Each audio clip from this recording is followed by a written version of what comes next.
Capital investment. Let's talk about that for a moment. Typically not a bonding year, the odd-numbered year following an election, but didn't have a bonding bill last year. We say typically don't have a bonding bill in a year like this, but the reality is we always have at least a small one. At least that's been my experience.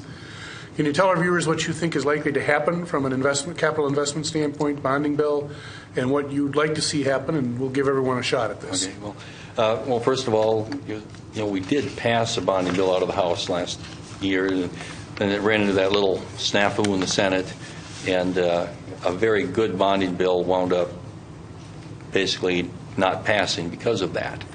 There are a lot of good projects. The bill in general obligation bonds just under $1 billion.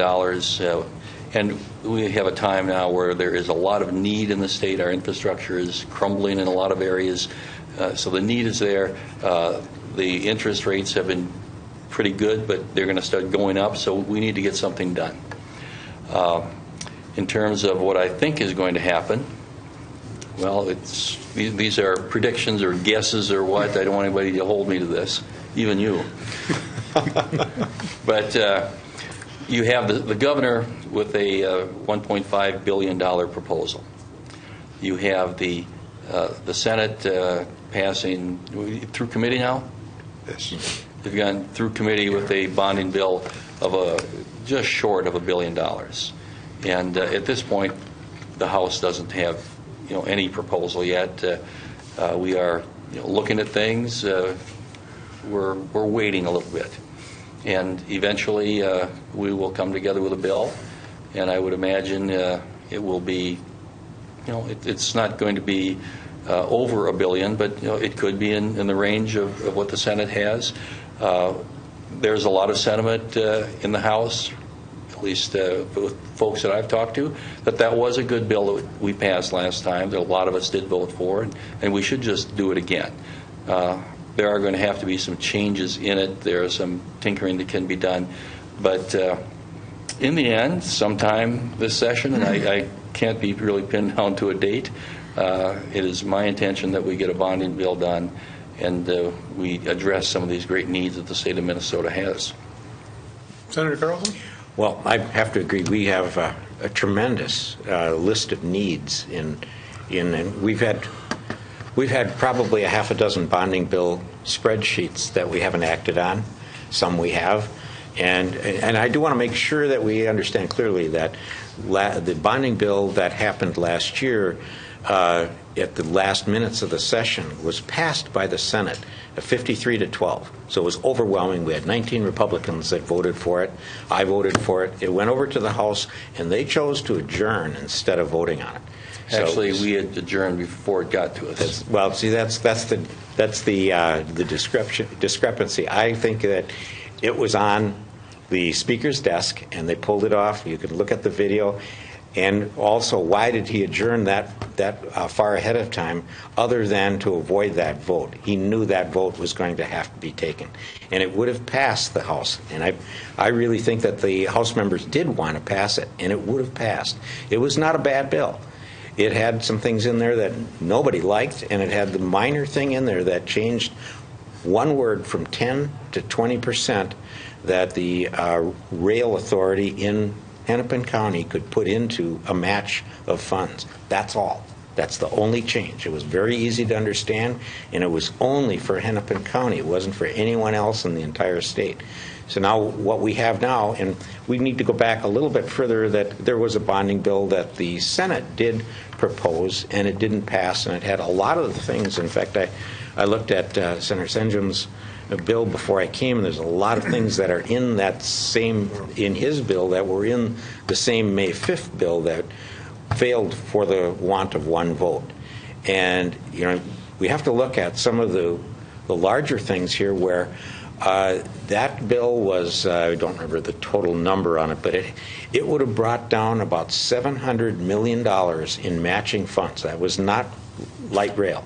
This was things like my project in, wasn't the sponsor, but I was co-sponsor for the Billsby Dam in Dakota County, was a $6 million request, and the county would have funded it somewhere on the order of $7 or $8 million.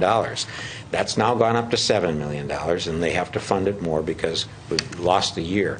Now, those are the kinds of matching funds that we missed out on, and we're going to miss out on again if we don't get something passed, because I think everyone knows that there's a local match that you try to get when you do a bonding bill. And those local matches are something that we just don't want to pass up on. And also, the interest rates have already clicked up since we didn't pass those bills. So we have to get going on this. And a lot of it is the kinds of things that we can't put off. They're water projects, they're education buildings, they're asset protection, they're the bridge at the veterans home. There's lots of things like that that we're going to do anyway. We're going to have to do them either now or we're going to have to do them in the future, and it's going to be more expensive in the future. Some people think there's a lot of pork in bonding bills, but really, as you were saying, there's a lot of infrastructure, a lot of roads and bridges and these types of things, and that's the type of bill that I'd like to see the highest percentage of. But just on your point about what happened at the end of session, and it'll be debated for years to come, but the belief of most House members was that we had an agreement with the Senate that wouldn't go on. And when it did, things just unraveled. And again, who's to blame or what happened is conjecture for a long time, but that was our belief. Senator Senjum, your thoughts on the capital investment bonding bill? Well, what we have done in the Senate, and actually did it just a couple hours ago, and but if you go, is to frankly pass last year's bonding bill, the bonding bill that Senator Leroy Stump brought to the Senate floor at about 11:45, and frankly, to which we voted on, it was 53-12. Now, some of those 53 were on there because of the light rail amendment that had been put on. So understandably, they're probably going to drop off. At least some may.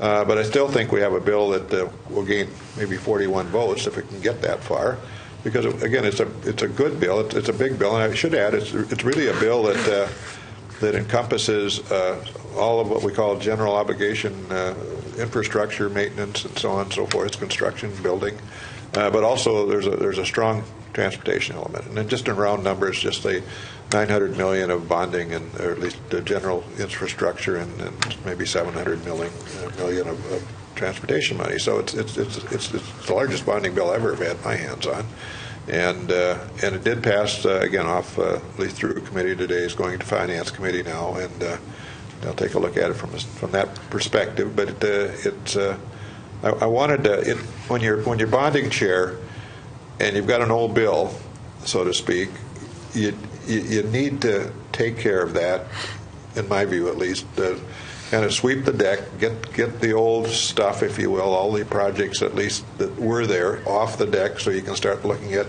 the new bonding bill whenever that might arise. And so that's at least been my goal initially, to take care of old business, and we'll deal with new business hopefully as soon as possible. But if you don't, you've got this backlog and you've got this new log, and it just gets really, really difficult. So at least right now we passed the bill off out of committee and onto finance, and it's going to track through a couple of more committees perhaps, but eventually get to the floor. We'll see if we can get 41 votes, and if we can, it'll sit and wait for the House to act.